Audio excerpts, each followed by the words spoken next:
addressing climate crisis. A call from the heart of Africa.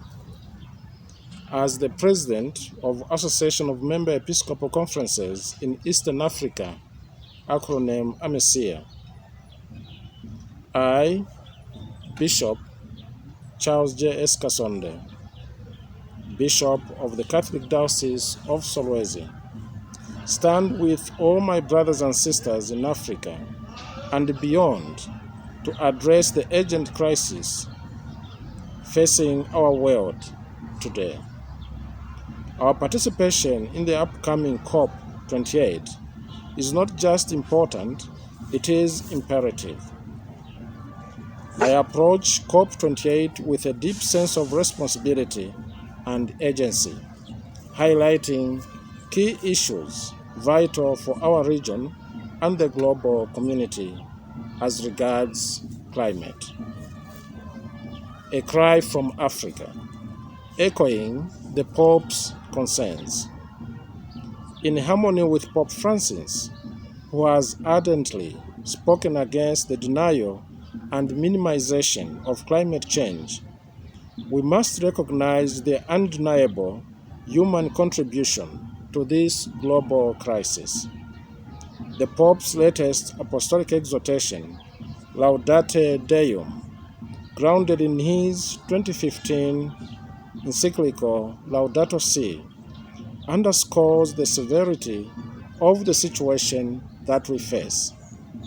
A world potentially nearing its breaking point due to climate change. He emphasizes that most vulnerable, particularly in regions like Africa, bear the brunt of this crisis. Africa, home to over half of the world's poorest, contributes minimally to historic emissions, yet suffers disproportionately from the consequences. Our responsibility, then, is not just to seek technological solutions, as Pope Francis advises, but to address the root causes and ensure a just transition to clean energy.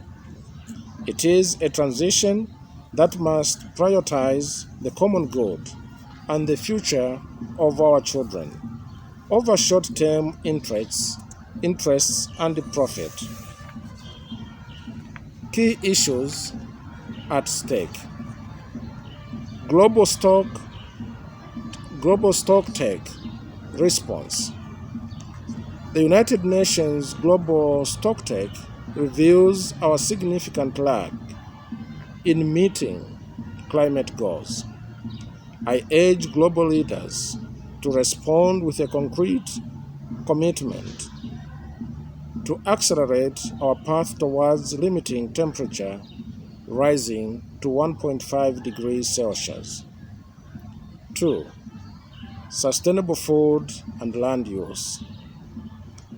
Climate change has impacted the health, the livelihoods, and food security of people across Africa.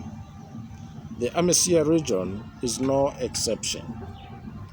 Our agricultural systems, the backbone of many African countries, are under threat from the erratic weather patterns, droughts, and floods.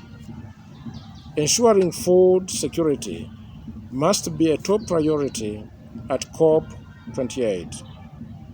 Transforming our food systems and land use is crucial for both climate resilience and food security. We must commit to reducing agricultural emissions, reducing food waste, and protecting our forests. 3. Climate finance. Adequate and fair climate financing is crucial.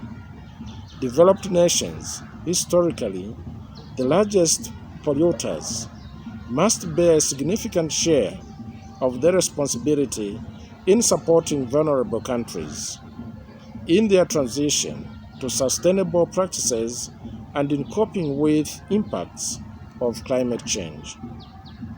4. Adaptation and loss and damage. I call on all developed nations to support vulnerable countries in adapting to climate impacts. Operationalizing the loss and the damage fund is critical for addressing irreversible damages caused by the climate change. 5. Transition from fossil fuels. We advocate for a rapid and equitable move away from fossil fuels towards sustainable energy. This transition must be inclusive, ensuring no community is left behind. Tripling renewable energy capacity and enhancing energy efficiency should be prioritized. Number 6. Governance of technology and mineral extraction. The African continent is rich in minerals, vital for technology, crucial in the fight against climate change. However, the extraction of these resources often comes with environmental degradation and social injustices. We advocate for good governance in this sector, ensuring that the benefits are equitably shared and that environmental standards are upheld. 7. Inequality and environmental concerns. As deliberated by Catholic bishops in their meeting in 2020 in Malawi, Zambia, and Zimbabwe, inequality and environmental concerns are intertwined.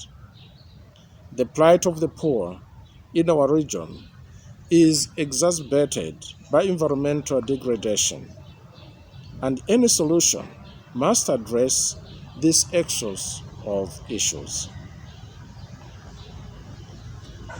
In solidarity with Pope Francis, even though in absentia at the COP28 in Dubai. As we head to COP28, it is with a spirit of solidarity with Pope Francis and the global community we seek to build strategists who consider the common good, echoing the Holy Father's call for decisive action. We represent not just the AMECEA region, but also the voiceless and the vulnerable, those who suffer the most from the harshness of climate change. In conclusion, the time for action is now. We cannot afford to be remembered for our inaction in the face of urgency. COP28 presents an opportunity for a significant shift in how we address the climate crisis, and we, from the AMECEA region, are committed to playing a role crucial to this transformation and also resuscitation of our environment. May God continue to bless our efforts that we contribute to the well-being of Mother Earth. I thank you all.